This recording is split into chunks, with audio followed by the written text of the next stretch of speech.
Uh, uh, uh.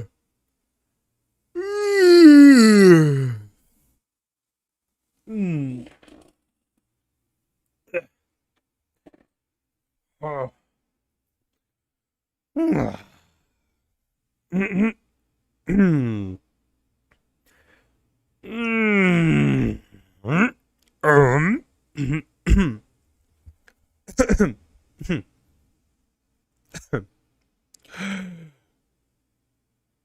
Hello. Assalamu alaikum wa rahmatullahi wa barakatuh. Hello. Hello. Assalamu alaikum. Let's wait for more people because there's something before we start. There's something important to talk about. Hello, everyone. Uh, Is the mic okay, by the way? Is it too loud? Is it too not loud? Is it good? Is it bad? What it is? What is it? What it is what it is, I know. But what is it?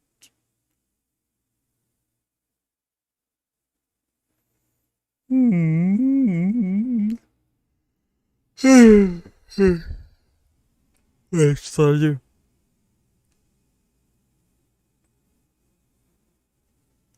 All right. How long are we gonna wait for people? Probably not long because we have a lot to talk about. And so,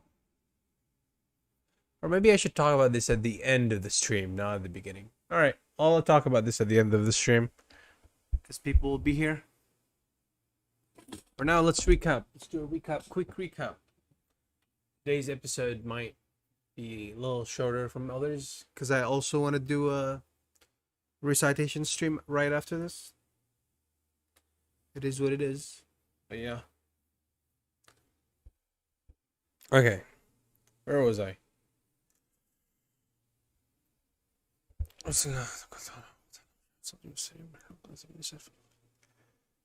Last time we were talking about what were we talking about? Last time we were talking about, yes, how it was time for the message of Islam to go from secretive to public. Finally, after all this time, it is time for Islam to be public. And we talked about why it was so important. You know, how why was it that it started off secret in the first place? And how it was only 3 years in secret until Jibril, the archangel, came down telling the Prophet that it is time to focus on going public with this. And we talked about how the Prophet went up to the people closest to him first, his own family, not the family in his house, but the family as in those who share the same blood with him, Bani Hashim from Quraysh. And sadly enough, he got interrupted by his uncle Abu Lahab the first time he tried to talk, who was being very aggressive at scolding him and not letting him talk at all. And eventually, the first meeting ended without the Prophet saying anything. So he held another meeting where he spoke and tried his best to, get people on his side, telling them all about Islam and what's really happening here, and what they're doing is actually wrong, right? To worship statues instead of only one God. And after he talked in the second meeting, his uncle Abu Talib supported him really, really well. And he said that even though he himself will not be following him because he really can't leave the old religion that he's in, even though he kind of knows it's a wrong religion, he knows that it's wrong to worship statues, but deep inside he just wants to be to die, live and die at the same religion that his father was in. Which is sad, but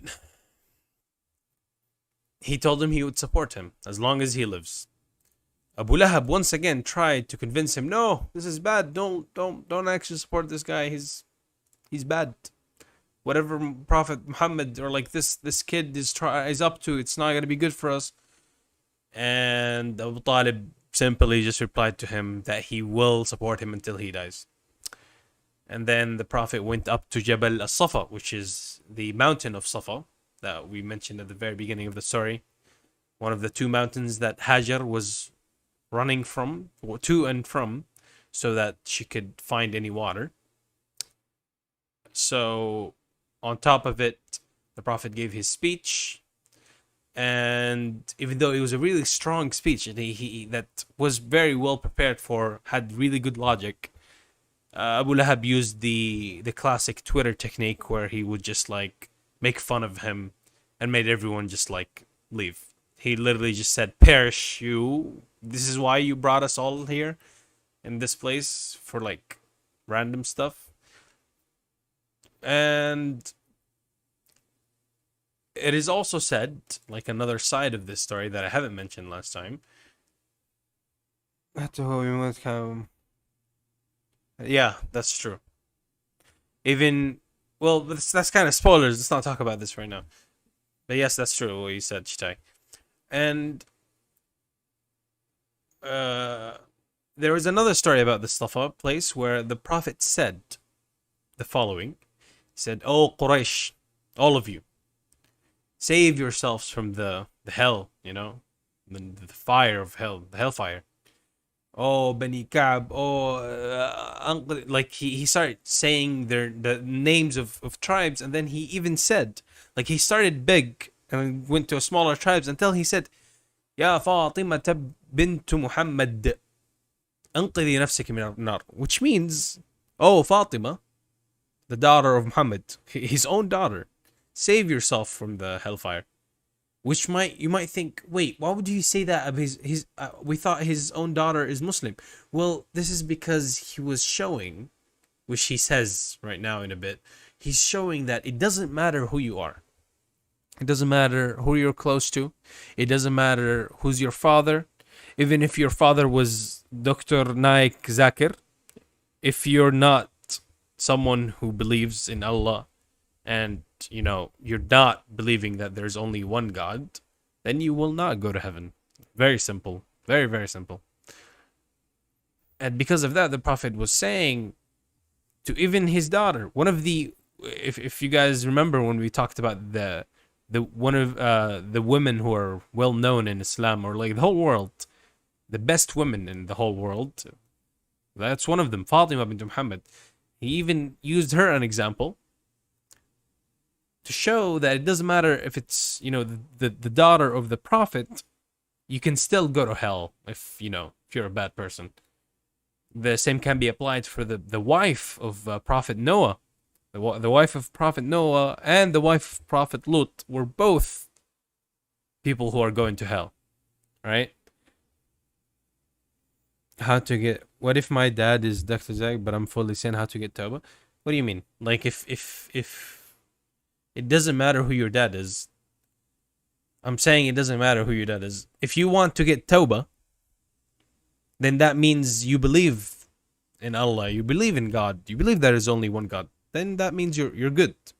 You're not as bad as these people, you know, that we're talking about, Quraysh, who didn't believe in one God. They believed that these statues and stuff are also equal, and they should also worship the statues to get them closer to Allah or God, right? And he continued saying, فَإِنِّي وَاللَّهِ لَا أَمْلِكُ لَكُم مِّنَ اللَّهِ شَيْئًا, which means he swore, he's saying, I don't have anything to protect you. I can't protect you from what God will do to you. Nothing. It doesn't matter that you have a blood relationship. Like if you're the Prophet's brother, he didn't have brothers, but even if he had one, it doesn't matter. The closest brother, the closest sister, the father, in fact, the father and mother of the prophet, the greatest human to ever live, are both in hell. Both of them, as sad as it might sound. Even his grandfather. It didn't matter that they were that close to him. They still people who strayed away from the monotheism, the only true way to go to heaven. Right? It doesn't matter what you do in life. If you don't believe in monotheism, Allah will never let you go to heaven. It is very simple. Okay? إن الله لا يغفر أن يشرك به ويغفر ما دون ذلك لمن يشاء. This is an ayah in Quran, which means Allah, or God, will forgive anything except being worshipped with another. Meaning you could have done whatever in life and still be forgiven. Of course, it's up to Allah and the fact that your tawbah is, sincere, not you just joking about it. And the Prophet says, to the people that your relation with me, the kins, you're my kin, but that doesn't matter. They back then, I've mentioned this in the previous stream, tribes and family relationships were the main thing. Even if your brother was a murderer and he would go around killing people, you would still protect him. That's what they did. It didn't matter if he was right or wrong. Stand by your brother, stand by your cousin, stand by your tribe people against the whole world. That's the kind of thinking they had. It's kind of stupid, but yes, that's it. That is. It's like people who say, "Oh, I'm proud to be whatever nationality," and then proceed to be toxic just like the rest of them. Like, what? Anyways, the thing goes on, and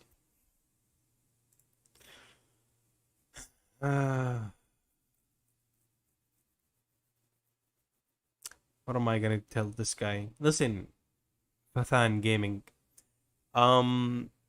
If you do something every day, that means that you don't want to stop. And to be forgiven for something, you have to stop doing it. Okay? It's very simple. Tawbah means to stop, to repent, to stop doing something completely. That's when you are forgiven. Still, it's up to Allah to forgive you, not me. I can't tell you, but these are the steps. You stop doing it, and then you swear not to do it again. But how it's hard? Go watch the streams where I talked about this, and we and other people are stopping.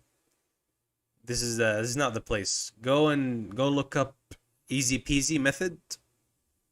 Should I link you the stream? 1 second. I'll link you the stream in chat. Sorry, chat. I just gotta redirect the guy. Easy peasy method.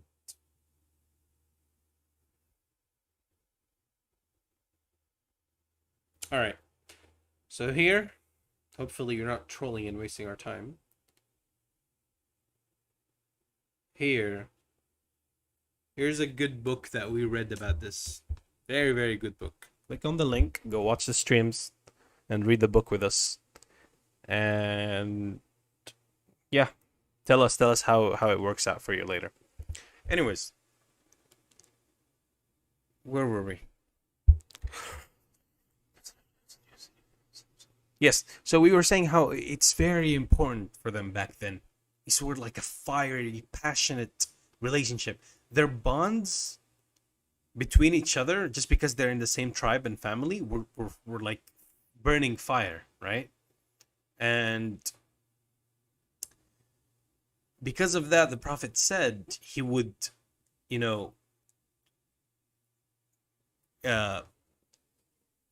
water. Well, it's a very hard expression to like explain in Arabic. سأبلها meaning I'll like to make something wet with water. And he means the bonds, these fiery bonds that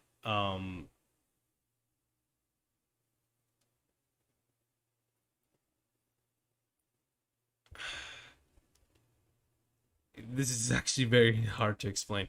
But well, let's just get to the point. Let's not get into the linguistics and just say that um, he was basically saying that if you are someone who isn't a believer, right? You don't believe that there's only one God. It doesn't matter if we're friends. It doesn't matter if we're family, especially if we're family. I can't help you. This strong bond between me and you does not matter in the end, in front of God. Okay. Okay. So that's enough review about what happened the last time. It's been like what, 15 minutes. That's enough recap. Let's get into the new stuff. Um, this this was, or what we talked about just now, what we mentioned, were like very small attempts that were only around his family, right? Except for the one on top of the Safa mountain, where he called all people on in Mecca. Then we get into um the other ayah that the prophet had from Allah subhanahu wa ta'ala. Another ayah was revealed to him from the Quran that says فَاصْدَعْ بِمَا تُؤْمَرُ وَأَعْرِضْ عَنِ الْمُشْرِكِينَ, which basically means to, you know, to start what? Does anyone know what it means? No one knows.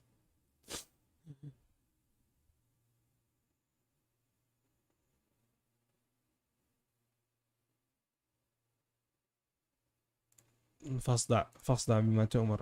Basically, it means start. Start. I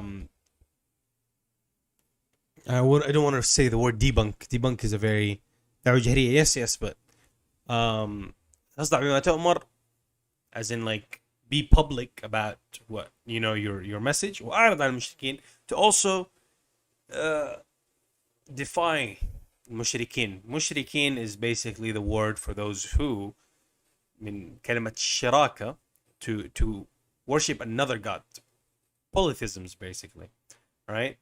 And after this ayah, Prophet Muhammad ﷺ started to attack, the stupid delusions that these people had at the time, telling them, look, your statue, it doesn't do anything. It's, giving them examples and stuff about, like, very clear stuff about what's wrong and what's good and why are they wrong.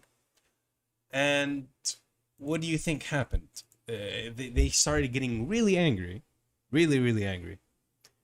Why is that? Why would you get angry when someone is trying to guide you through the good way? Someone is trying to tell you, yo, this is the wrong way. You're worshipping another thing other than God. This is not going to lead you to heaven. The reason the people of Mecca got really mad, especially the Quraysh, the leading tribe of Quraysh, is because they knew that this monotheism thing, will mean a lot of things. First, their like sort of economy will start to collapse, because they are people who are putting up these things, these statues and stuff to the people around them, and people come to Mecca all the time thinking that oh these gods, stuff like that, and Mecca is a holy place and all that, and they would think that once monotheism happens, a lot of what they established will start to crumble. A lot of the money that they were supposed to earn will go away. Their legacy, their traditions, they always cared about legacy and traditions as well. Oh, but our fathers did this. Why are we going to change it? All kinds of really pitiful reasons that they have. And at the end, they decided that, well, we have to counterattack. We have to hit the Prophet as well. He's hitting us. He's hitting us at our, really fragile, weak religion. And we don't know how to hit back, because we kind of know, they deep inside, they kind of know that what they're doing is stupid. That's why they were afraid. If you have complete faith in your religion, you wouldn't be afraid when someone else hits you with another one. It's very, very simple.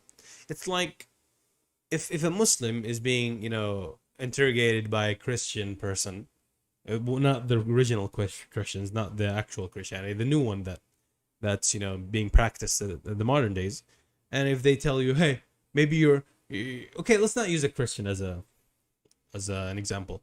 Let's use an atheist because they're usually very stupid, right? If an atheist start talking to you, right, and Quraysh is stupid, yeah, very very stupid, and if an atheist start telling you, oh, there's no God, blah blah blah, you're stupid for praying for someone you can't see. If you can't see it, it doesn't exist. If you have strong faith in Islam and a brain, you'll be telling him, oh, okay, well, how are you breathing oxygen? I mean, you can't see oxygen. That means it doesn't exist, no? And then checkmate atheist, right? Easy checkmate. The only way you would actually be shaken up by an atheist's words if you don't believe in your own religion. That's why a lot of Christians, or a lot of, especially Christians and Jews, and I don't know about Jews, but it's probably, I know a lot of Christians end up becoming atheists in the end, and that's because they're not sure about their religion. A lot of contradictions happens, and like some people tell them, oh, it's okay to be gay, and then another church says no, it's not okay to be gay, and then it's all contradicting, right? It goes back and forth, and no one really knows what is Christianity anymore. There's Orthodox, there's unorthodox, there's Catholic, there's colorized, uncolorized, 1970.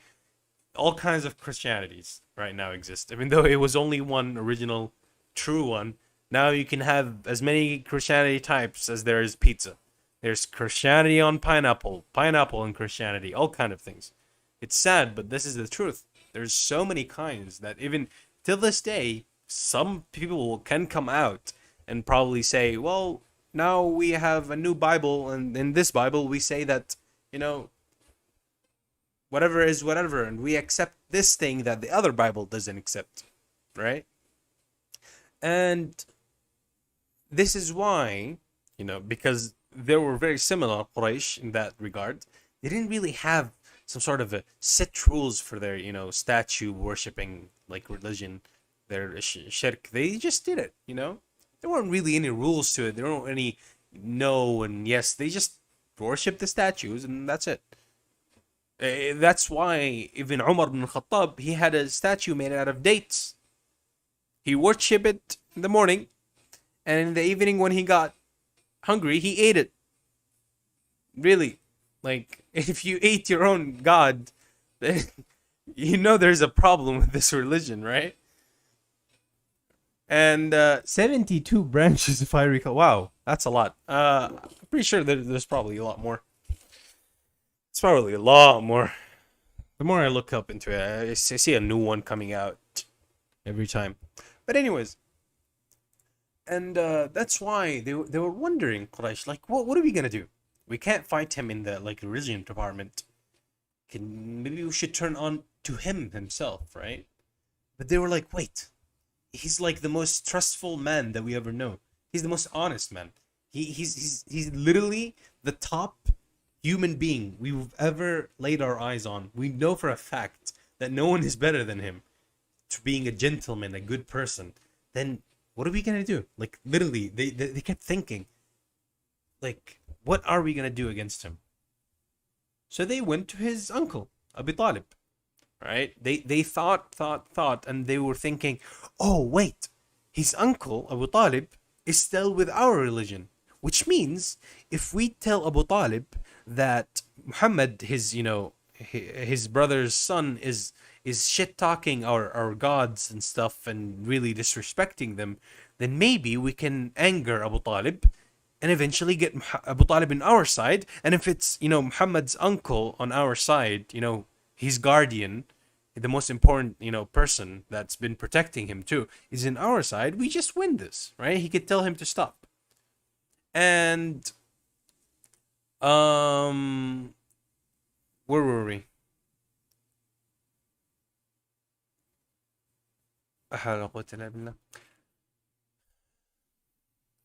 Where were we? Yes, the this plan of that they had was set in stone, and they decided to march over to Abu Talib, the Prophet's uncle, and they were telling him, "Yeah, Abu Talib, your your brother's son has cursed our gods, and he did it, and he did this, and did ooh, ooh," right, and started like acting like a bunch of babies to like try and get Abu Talib on her side.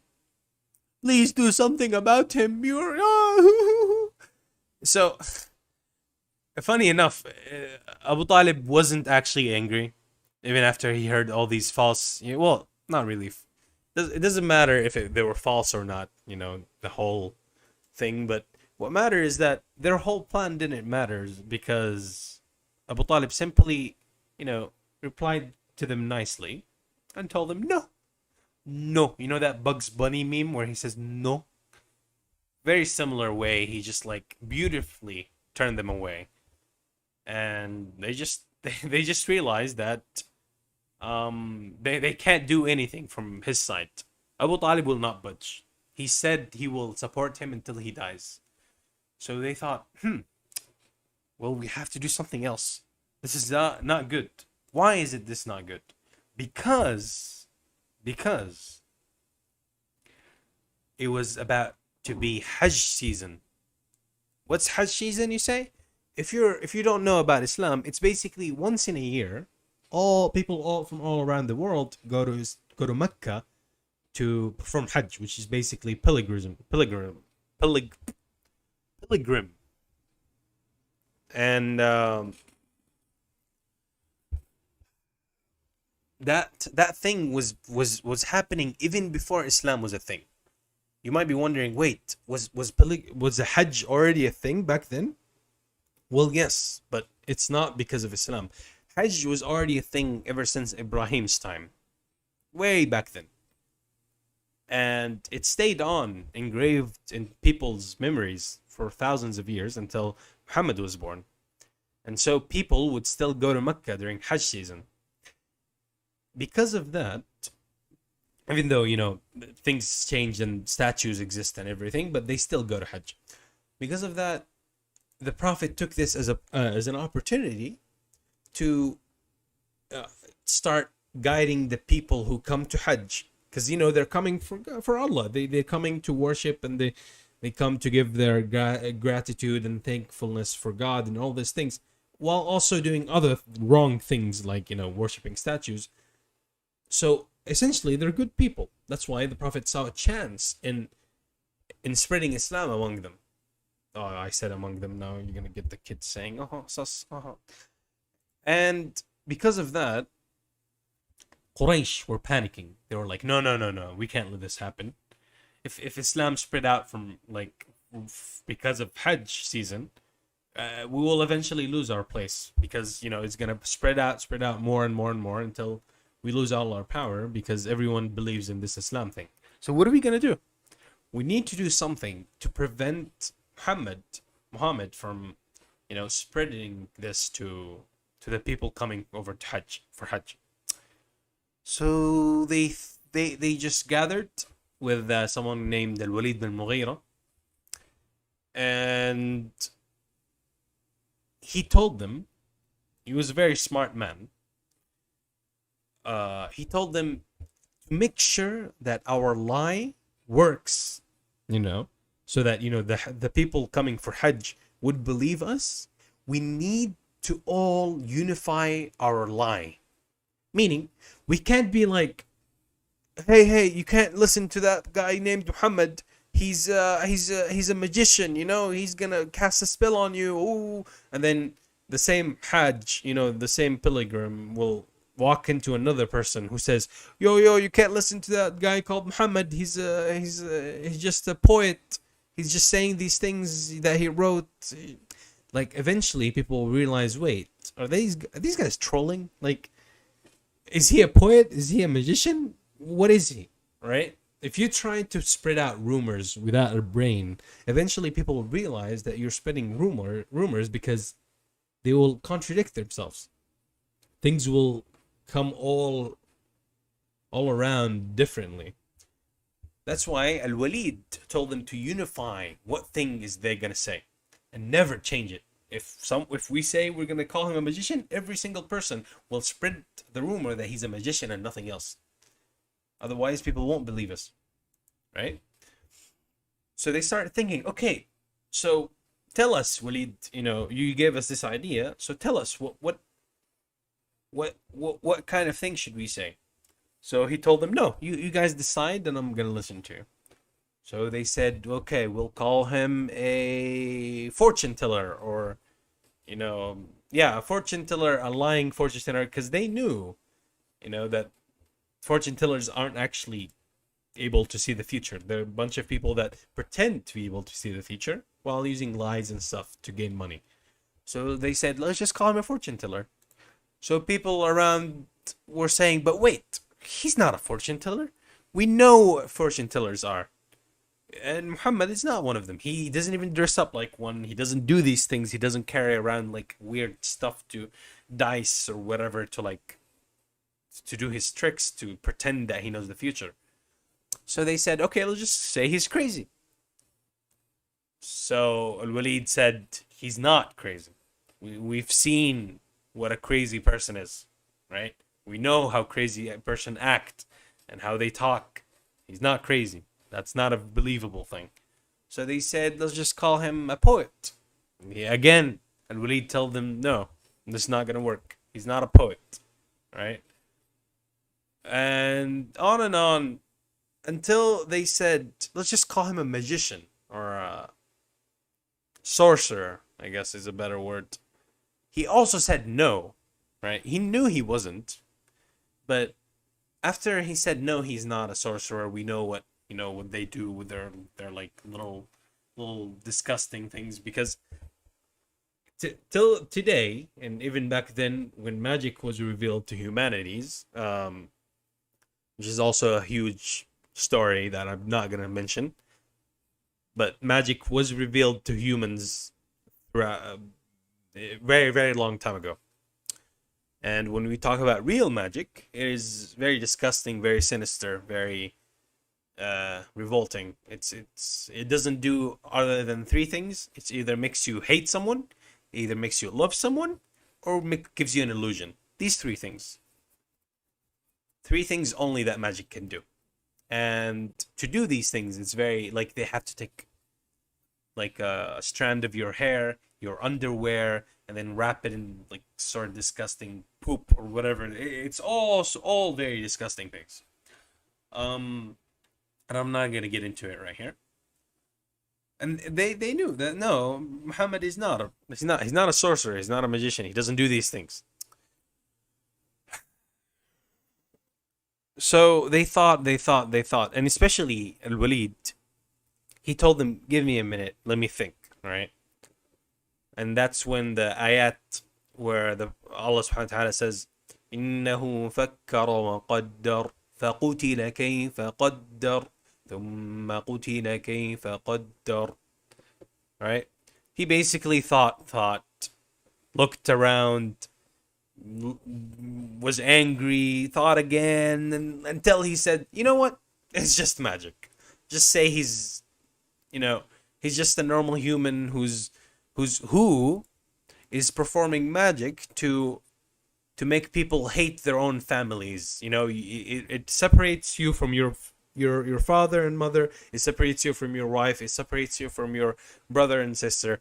This is the thing that Muhammad is doing, right? They unified that they're gonna call him a sorcerer who does the most ugliest of things. And after that, it wasn't even enough that the rumors were happening. Guess who's the MVP in the Quraysh team? Who is the ace? The guy who's did the most work to make sure that Islam doesn't spread. I'll give you guys a minute to think. We keep talking about him. He's very, very obnoxious. People hate him. He's also related to the Prophet. Very closely related. Abu Lahab. Yes, Abu Lahab. It is Abu Lahab, the Prophet's uncle, who's already been doing so much, even though we haven't even gotten to the bad stuff. Guess what he did? What he did was was the worst thing that you can ever imagine. This man dedicated his whole day in walking behind the Prophet whenever he goes. The Prophet will go over to like the tents that the Hujjaj, the people who coming all over the world, they would put up tents and to live in while they're spending time in Mecca for Hajj, and he would visit them and tell them about Islam, run around meeting new Hujjaj, new people, telling them about Islam, and Abu Lahab would walk right behind him, telling them, "Don't listen to him. He's a liar. He's a damn liar. Don't listen to him." He spent his whole time.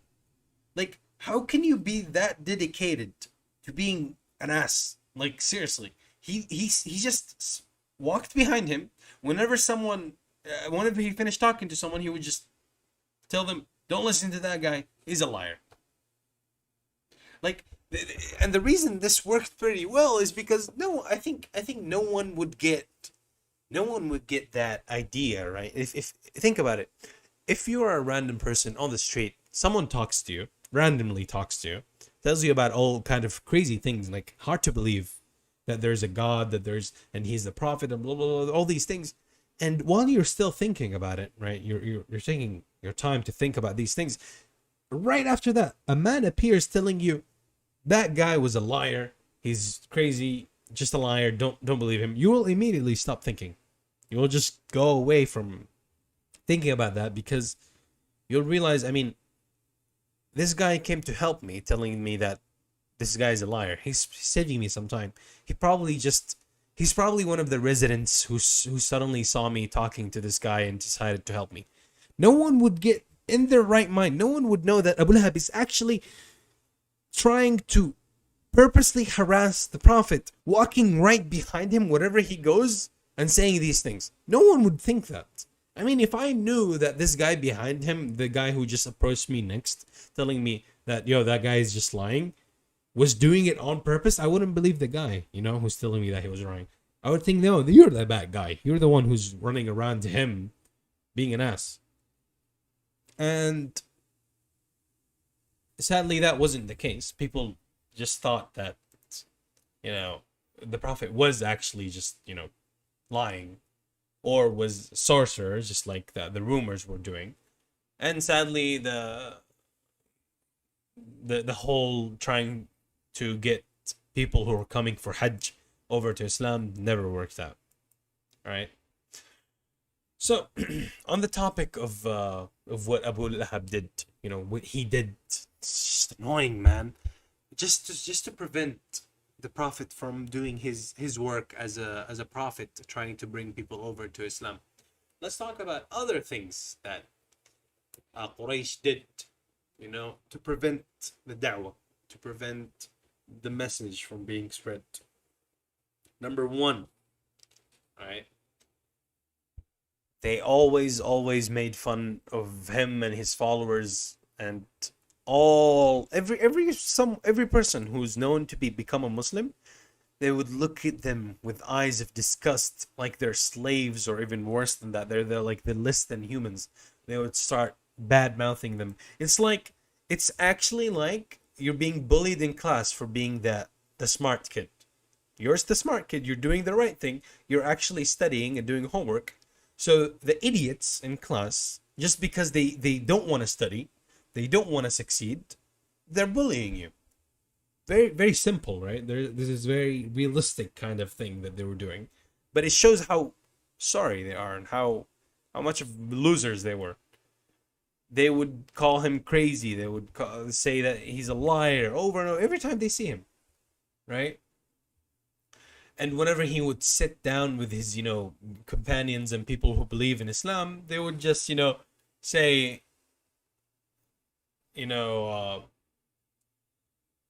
say all kinds of things to them. Let's not mention. Laugh at them. Whisper all kinds of. Sometimes whisper, sometimes say it out loud. Because even whispering insults can be very, powerful. Like, I'm sure people who watch me probably got bullied a lot. That's why you watch VTubers. Okay, I'm sorry. I'm joking. I'm joking. It's fine. You getting bullied is a good thing. That means you weren't the bully. That means you were the smart kid. So if you got bullied, good job. That means you were a good person. It's fine. I got bullied a lot as well. Don't worry. So, in the end, this was method number one for Quraysh to try and prevent the message from being spread, the Islamic message. Number two was to spread rumors, right?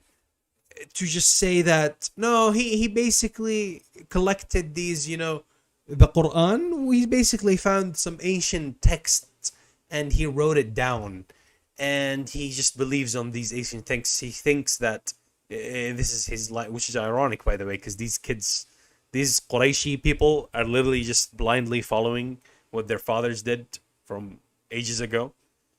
But anyways, and then they would spread other rumors and say no, he probably found the whole Islam thing by other people who are trying to invade Mecca, and they were trying to spread out Illuminati, kind of, this is Illuminati confirmed. We should be woke. We should not listen to him. Cancel this guy. That kind of rumor things, right? Very similar to that. Just lies and lies and lies. And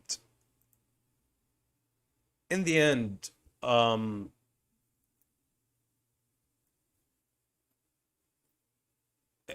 these were also mentioned in the Quran, by the way, as like examples of what they used to say and what they used to do.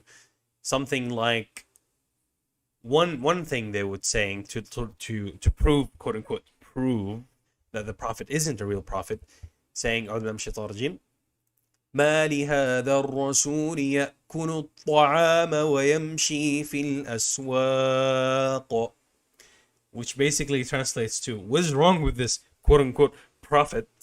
Why is he eating food and like doing shopping? Why is he doing that? Like, they were saying that if you're really a prophet, then you should be an angel who doesn't need to eat or sleep or shop. Anything, you get anything and everything for free because you're a prophet, you're special.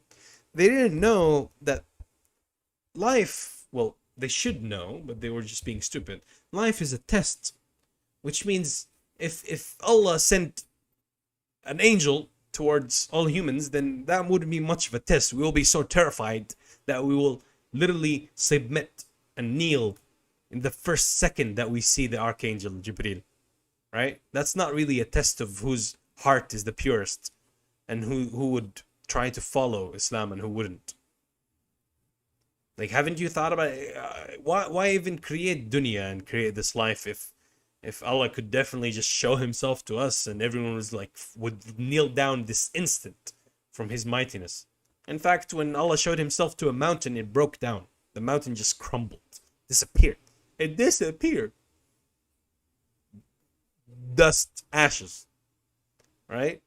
So there are so many ways for us to be annihilated, yet that doesn't happen.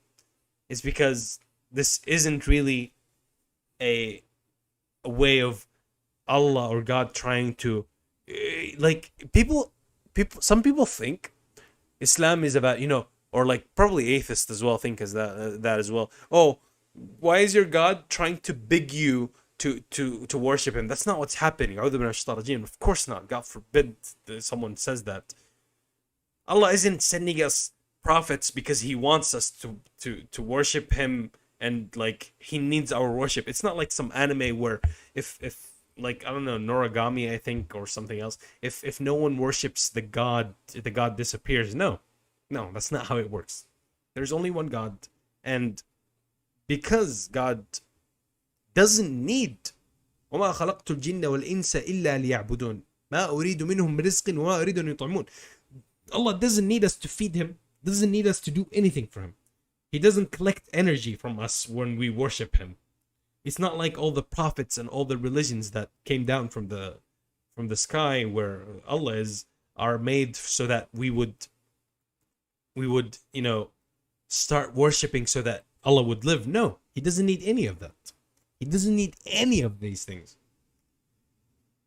If that was the first case, which means it literally meant that humans, like, think of it this way: if that was the case, humans could just pretend to not to stop worship and then kill God, right? I wouldn't these words that I should never say, but I'm, for the sake of education, I'm saying that people would think of it that way, that, oh, we can just stop powering God by not worshiping him. That's not how it works. These anime scenarios don't work this way. God, Allah subhanahu wa ta'ala, does not need anything from us. If he needed something from us, he wouldn't be a God. The reason these statues are clearly not a God is because if you don't wipe the statue from dust, it will become dusty, it will become rusty, it will eventually crumble and die. That's not a God. A God wouldn't need you to take care of it. Or the cow is not a God because you can eat the damn cow. You can kill it and eat it. That's not your God. Your God wouldn't be edible. Your God would destroy you. You won't destroy it. Hell, even those who worship the sun, even the sun will die one day. We already know by science that the sun has a lifespan and eventually will explode and perish. Then really. Anyways, let's not get too sidetracked. So they had this weird argument that why is this quote unquote prophet just another human like us? And here I'm answering them, even though they're already long gone and dead. It's because, you idiots, this is a test. You need to know that this human, just like you, is the one that Allah sent. And you use your own brain, your own free will, to see that, is this guy saying the truth? Or is he saying lies? Is this human who we've known him for his whole 40 years of living, from when he was born until he was 40, this guy named Muhammad bin Abdullah, who never told a lie. Is he lying about this? I wonder, is he lying about, tell me, chat, is he lying? Like, if I use, I don't know, 2%, 1% of my brain, maybe I would realize that maybe this guy is not lying, right? Maybe. I mean, why would he lie? Oh, this guy who would we go to whenever we need someone wise, whenever we need someone trustful, whenever we need someone to give a wise opinion. Why would he lie about this? Why would he be quote unquote crazy, like Raisha was saying? Why? Raisha, I hate. It's fine. Anyways, and they didn't stop there. Number 3. They also that's actually very, very, very annoying. This number 3 is very annoying. We said number 1 was, making fun of the Prophet and his followers and bullying him basically with stuff, and we talked about that. Number 2 was to spread rumors and say, no, it's all a lie. Why would he be a prophet if he's just a human who eats and sleeps and goes for shopping? And number 3 was probably one of the worst, if not the one that is still happens till this day, and probably Shaitan is taking this one like the most out of the 3. Like, Muslims get bullied. Islamophobia is a thing. Yeah, number 1 still exists. People laugh at you, kills you. Hey, Allahu Akbar, explode. Hey, you're so funny. Yeah, I mean, a lot of Muslims who have good belief will just smile at this. In fact, I saw on like 4chan a lot of people saying, look at that guy Amika. He's making these donkey noises every Friday. They're talking about my recitation stream, and I laughed really hard because I was like, wow, like it's funny. These people who make fun of us this way, and they just think, haha, these are donkeys. Look at these Muslims. They're pigs. They're like monkeys. All these things. Eventually, we all know who's going to heaven and who's going to hell, right? It's going to be a lot more hilarious later then. Of course, we also feel sad for those, if you have a friend that is a non-Muslim, you would feel sad for them and you'll try your best to get them into Islam. And trust me, it can happen. And without you even really doing a lot, if they're a really good person, it does go a way where they will come ask you, hey man, I like what you do. I like how you don't drink alcohol. I like how you don't cheat and you don't do this and that. Tell me about Islam. And eventually they become a Muslim. And you guys will spend even more time in Jannah, inshallah. in heaven as friends, right? So, I'm not sure if I'm going to heaven. Well, no one is sure. We all have this doubt. This doubt exists because we're human. You will never have this 100% sure I will go to heaven. It doesn't exist that way. And if you had that, then that's just arrogance. You shouldn't have that. In fact, the Prophet Muhammad Sallallahu Alaihi Wasallam, someone who was shown his place in Jannah, told that he will go to Jannah, what would he do? He would cry in the night, praying and worshipping for hours straight. That's someone who's been guaranteed to go to Jannah. Still, it is human to think that you're not good enough and that you might actually not make it. It's just part of being human. Even I know that. I sometimes, well, what am I saying? Even I know all of us. Like, it doesn't matter what kind of human you are. You don't actually think that you will go 100%. But that's why Islam is there to assure you, right? Islam tells us, as long as you say, Ashhadu an la ilaha illallah wa anna Muhammadan Rasulullah, shahada, from the bottom of your heart, 100% believing in it, there's no doubt. In this one, there is no doubt that there's only one God. And the Prophet is his, and the Muhammad Sallallahu Alaihi Wasallam is his Prophet. You will go to heaven. These things reassure us and give us strength, right? So that even if people say, maybe there is no heaven, there's no afterlife, in like just like Quraysh were doing, you believe this man who died 1,400 years ago? Well, look, his teaching still worked 1,400 years ago. Isn't that a good thing? 1,400 years ago, and people realize that alcohol is actually really bad, that your liver is dying. People realize that, oh wait, having sex with multiple people is actually really bad. You get STDs, then you die, then you get AIDS, then you get more AIDS, then you die. Oh wait, maybe. Oh wait, let's create condoms. Oh wait, even condoms don't work. If only there was a way to prevent all these STDs and diseases, man. Oh well, we don't know.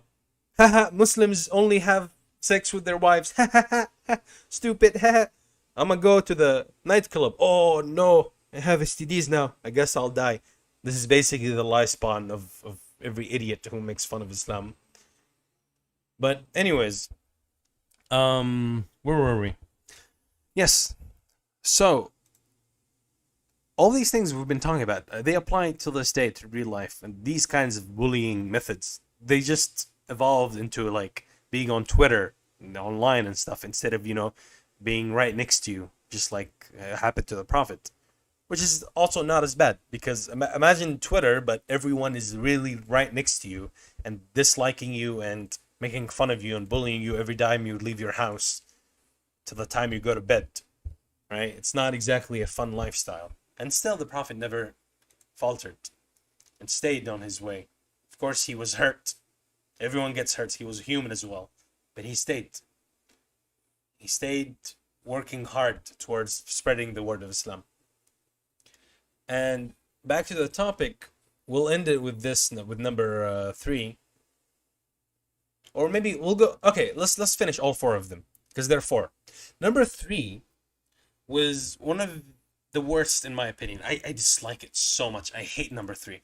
Number 3, the third method that Quraysh thought of to stop Islam from spreading, was that whenever someone would have an appointment to like meet up with the Prophet and talk about Islam and something, what do?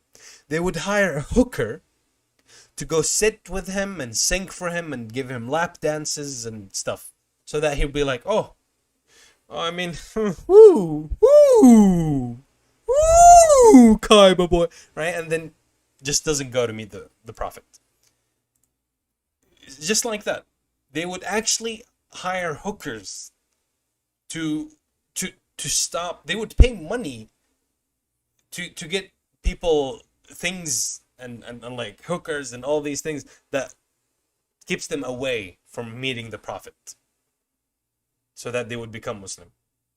It is that sad. There were that kind of sad people. But if you think about it, that happens to this day. Let's see if Chad is paying attention and you have the huge brain in the world. How is number 3, the one I just mentioned, still used to this day? How is it still used to this day? It is used to this day. Even if it's not the same shape. Like, I'm not saying that someone is like knocking on your door and like giving you hookers so you don't become a Muslim, but it is very, very similar. Anyone has an idea what I'm talking about? Those who are watching the archive, please write in the comments below. I'm just kidding. No one watches the archive.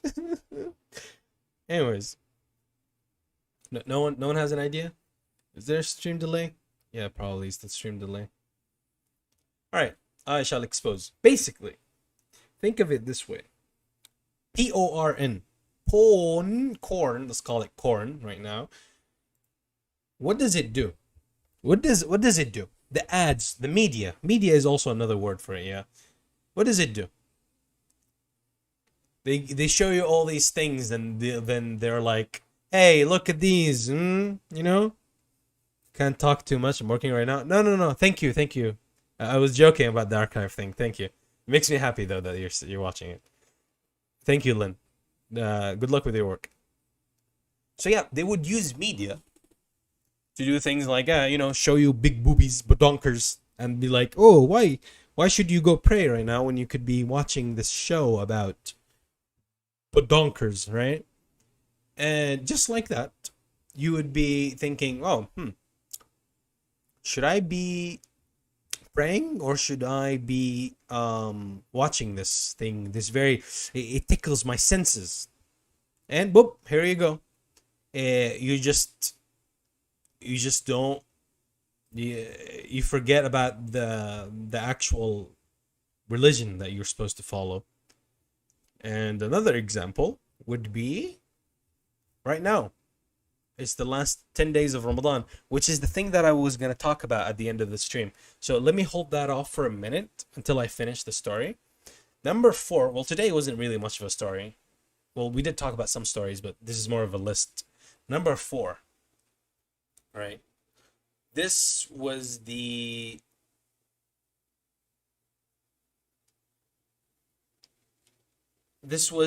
final thing that they tried against Islam, and it was kind of hilarious, but they were like, let's strike a deal with Muhammad, right? So they went to him, right? They went to him and they said, it's very hilarious. They said, Muhammad, we will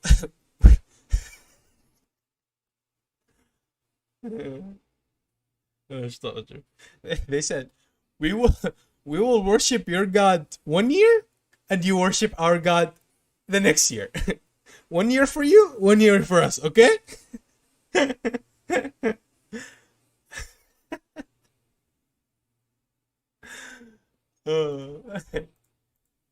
Of course, the prophet declined, because the moment you accept to worship anyone other than God, you left Islam. Right? This is not even a joking matter. You don't accept worshiping another God. That isn't something they should do. They also tried telling him, accept our gods and we'll accept yours. Also refused the prophet. They also tried telling him, oh, Muhammad, just, you worship your thing, we worship our thing, and then we can mix it up a bit. And then if what you worship is better, you're giving us a lot more rain and crops, and we get crops. Did I say corpse? Crops, and like we harvest more fruits and stuff and vegetables. Like, they're basically saying, if what you worship is better, which is obviously is better because there's nothing else to worship, we will just, we will have benefited for him. And if what we worship was better, you would have benefited from us. And that's when Surah Al-Kafirun came down to the Prophet to show the Prophet that that's not how it works. Well, to show people technically, as well as the Prophet, أعوذ بالله من الشيطان الرجيم. قل يا أيها الكافرون لا أعبد ما تعبدون ولا أنتم عابدون ما أعبد ولا أنا عابد ما عبدتم ولا أنتم عابدون ما أعبد لكم دينكم ولي دين. Which is a really simple translation of this surah, is basically Allah subhanahu wa ta'ala telling the Prophet to say to them, you kafirun kuffar, these people who don't believe, non-believers basically, I will not worship what you guys worship, and you will not worship what I worship, which is like a fact. And like it was repeated again, you will not worship what I worship, and I will not worship what you worship. And the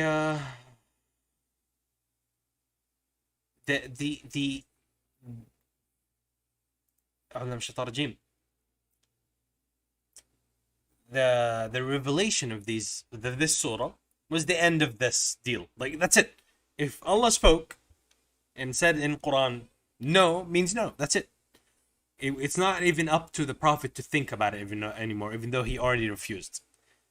But this was a good thing because they were trying to appeal to the Prophet that maybe we will like worshiping your God, maybe you can win us this way.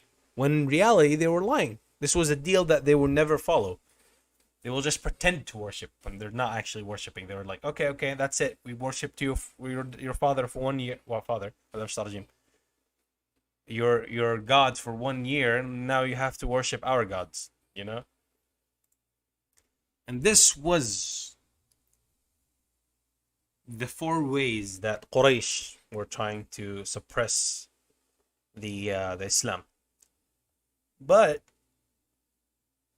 this is not the end, because the next thing we're talking about is the thing that I've been foreshadowing for a while. The al-ittahadat, which is something that goes beyond bullying. Bullying could be something you say by words and stuff that just like we explained, making fun of them and stuff. Things haven't been physical yet. So far, things haven't gotten physical, haven't gotten harmful to the point where someone would actually bleed or get killed. And spoiler alert, that's what's gonna happen from now on. They tried all these things, and the Muslims did not refuse and did not stop. And now they have to get rough, because they ran out of options. They have to do things that are way worse, that I still, to this day, wonder if I should even mention them on stream. I feel like a lot of these things should not be mentioned. Maybe I'll try to censor my words somehow. But I'll see when it gets to that stream. So, before I end this stream, I'll mention this. Chat, just like number 3 was when we talked about it, there's a lot of things in the media and stuff that are taking away our attention from the fact that we are now in the last 10 days of Ramadan, 10 nights of Ramadan. In fact, 5 of them already passed. Al-Ashr al-Awakhir. These are the best nights in the whole year. And one of them is Laylat al-Qadr. And we know this. We all fundamentally know this. But we just forget. Some of you might have work. Some of you might have school. Some of you might have something else to think about. And even I got busy with work, and suddenly Ramadan is over. Like, remember how we were supposed to do this every single day? We only did 8. It's sad. But don't let this stop you. Even though 25 days of Ramadan is already over, and that's like almost nothing is left, we still have the half of the last the 5 nights, right? The 10 nights, the Ashr al-Awakhir, half of them remain. And one of these is Laylat al-Qadr, the greatest night. in the whole year, the night where the Quran was revealed. And you never know if you pray one night of these nights, because we don't really know what night is Laylatul Qadr, right? So we just have to pray. Some people try to like overreact and stuff, and that's not good. You will exhaust yourself. It will be like thinking, okay, which day is it? Which night is it? Maybe it's the 23rd night. Maybe it's the 27th. That's not how you do it. Just make sure. Now that, like, this is a reminder for me and you guys. We don't have much left.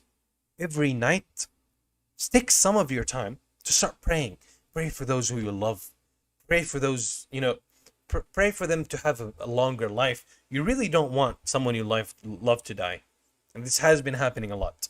We've had so many deaths because of Corona and COVID. And more to come, maybe. Who knows? Maybe I'll be dying next. Who knows? So pray. Pray for those who you love. Pray for yourself. You don't know. Maybe during that time you're praying, you might make it for the same time as Laylatul Qadr, and every one of your prayer will come true. It's like that meme where it says, I receive and you receive. Allah is telling you, I receive prayer and you receive whatever you want. Whatever. Just pray. Pray what do you want? Whatever. You get whatever you want. It's an offer. It's the most powerful trade in the universe. You'll never get anything better than this. Just pray during these nights. Of course, praying in general is good, but these nights are so, it's like having a plus 100 times 1000 experience XP points. XP gain is triple, quadruple. Like, do it. Just do it. What? You want me to scream at you, chat? Just do it, man. What else am I going to say to you? I'm saying it as well to myself because I haven't been praying as I should. I should be. You don't know, maybe I pray so hard next few days and suddenly you guys close your eyes, open them, and I have 2 million subs. Suddenly, like in a few weeks, few months, I become I was gonna say the next Dr. Naik Thakir, but no, I'm not. I'm not even close to him. But inshallah, one day I'll be like maybe I can meet him and learn from him. I'd love to do that. So, anyways, let's please make use of these what we have left in time and days. All right, sorry, this thing's lagging for a bit.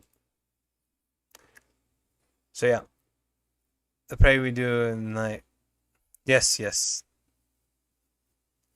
That's the math. I'm bad with math, so thank you for doing it for me.